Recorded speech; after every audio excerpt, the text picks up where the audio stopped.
Maayong na aldaw mga kasturya, akong ipaila-ila kaninyo ang Cafe Moco, ang inyong destinasyon sa mga mahiligon og coffee ug mga lamiang pagkaon dinhi sa Malaybalay City.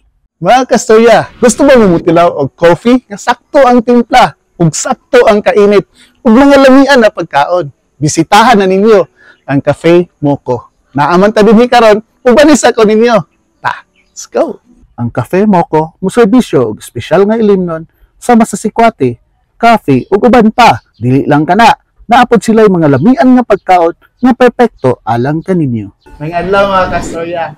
Fortunate kay ta karon kay atong ma-interview ang owner sa Cafe Moco, si Ma'am YL. Hello. Hi Ma'am. Hello. Hi sir, mayong hapon. Thank you kayo sa pagdawat sa among adin. Thank you po kay sa inyo sir nga nakabisita gid mo diri sa Cafe Moco.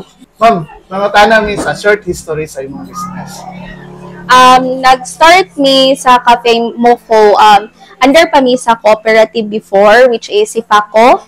And then after 1 year, nag-create na gid mig amuang kanang business. Murag ni hawa mi sa ila mo na gid siyang gi-establish nga Cafe Moco.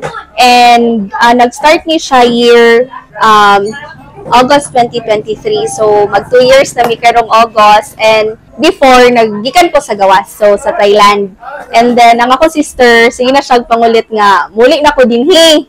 Ang kung nga magunsa man ko din haoy nga, okay naman akong work sa gawas, sa nana. So, niya na siya sa kuha nga, magkapita. Ikaw ang mag-manage, tabangan takaog ka ng funding, nga na. So, after paguli na ko, laglaag, dayon naka-decide din mi nga, sige, itukod na to ang cafe. So, ang cafe gid is samo gini duha sa ako ang sister. Pusa, laag na dinhi. Nahimutang ni sa Purok 17 Upper Diversion Road, mga 300 metros gikan sa rehab center padulong sa Imbayaw. Kanang gitawag niya sa Cafe Moco.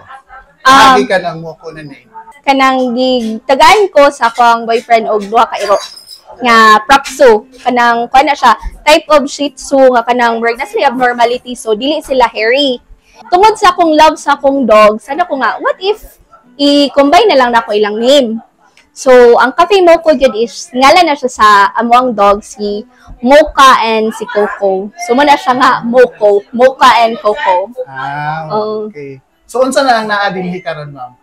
Ang naa sa to ang menu, ang pinaka-bestseller yun nato is ang ato ang mango sticky rice, nga, gikan pa yun sa ako ang country nga gitrabahoan before. And then, isa po is ang ato ang chicken wings nga bestseller.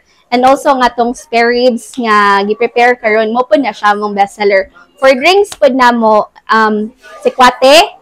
And then, ang amuha ding mga coffee. Yes! Diri na ta sa atong pinaka-paborito na portion, ang pagtilaw sa mga pagkaon na giserve sa atua.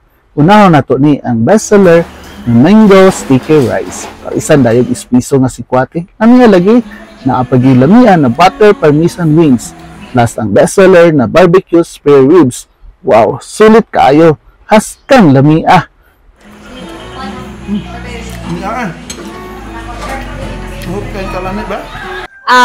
Hello everyone. Invite mo nga mag-visit sa Cafe Moco. Diri na siya sa unahan sa rehab. So, Upper Purok 17, Diversion Road, Landing, Kasisang, Malaybalay City. Ang atong operating time, ma'am?